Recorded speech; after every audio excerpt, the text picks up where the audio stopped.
Hello guys, welcome to my YouTube channel. അപ്പം ഇന്നത്തെ video ഞാൻ കാണിക്കണ്ടേ ഉണക്കമീൻ എന്നല്ല വീട്ടിലുണ്ടാക്കൽ നോക്കാം.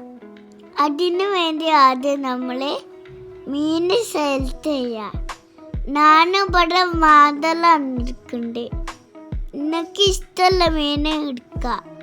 അപ്പം നമുക്ക് എന്നല്ല ഉണ്ടാക്കാൻ നോക്കാലോ. ആദ്യം നമ്മളൊരു ചട്ടിയിൽ നമ്മളെടുക്കുന്ന മീനും കുറച്ച് ഉപ്പും കുഴച്ച് വെക്കുക. നല്ലോണം കുഴച്ച് ചട്ടിയിൽ ഒരു ദിവസം വെക്കുക. ഒരു ദിവസം കഴിഞ്ഞിട്ട് നമ്മളത് വെയിലോട്ട് വെച്ച് ഉണക്കാം. വീടിൻ്റെ മേലെ തടച്ചിൻ്റെ മുകളിൽ വെക്കാൻ പോകുന്നുണ്ട്.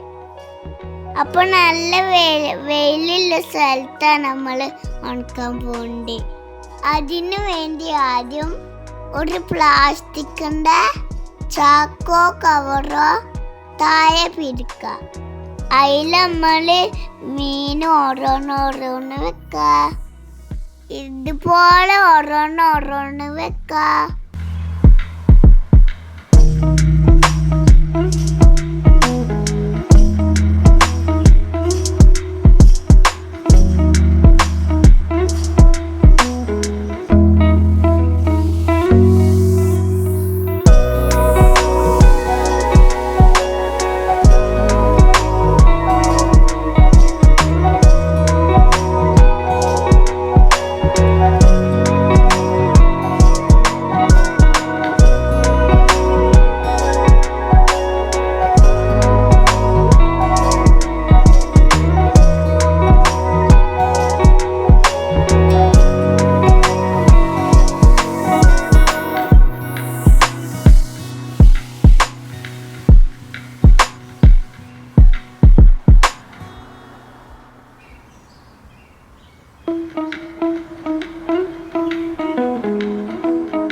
ഞാനും ഇവിടെ 2 ദിവസം ഉണക്കിയെടുത്തിട്ടുണ്ട്. എനിക്ക് ഇതേപോലെ ഉണക്കൽ നല്ല ഫ്രഷ് ആയിട്ട് കിട്ടിയിട്ടുണ്ട്. ഇത് നല്ലൊരു ബോക്സിൽ അടച്ചു വെച്ച് ഫ്രിഡ്ജിൽ സൂക്ഷിക്കാം. ഒരുപാട് കാലം കേടുകൂടാതെ നമുക്ക് ഉപയോഗിക്കാം. അപ്പോൾ ഓക്കെ, ബൈ.